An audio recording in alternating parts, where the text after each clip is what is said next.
Welcome to Not Milk Never Milk. Subscribe if you're lactose intolerant. In this video, I will explain how to cook crunchy bacon. Start with a cold pan and lay your bacon strips flat.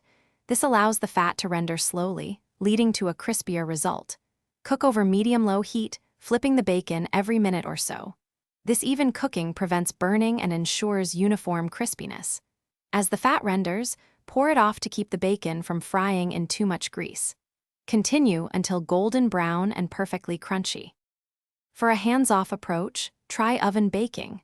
Preheat your oven to 400 degrees Fahrenheit. Arrange the bacon in a single layer on a wire rack placed over a baking sheet. This allows air to circulate, promoting even crisping and preventing the bacon from sitting in its own fat.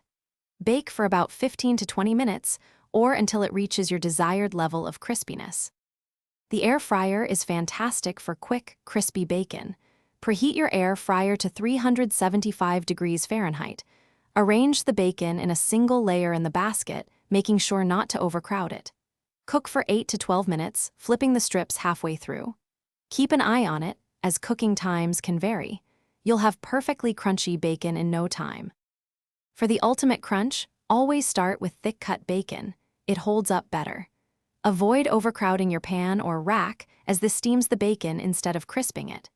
Patting the bacon dry before cooking removes surface moisture, which helps achieve that perfect snap. Finally, let your cooked bacon rest on paper towels to absorb any remaining grease, ensuring maximum crispiness. Thanks for watching. If this was helpful, leave a like and consider subscribing. See you next time.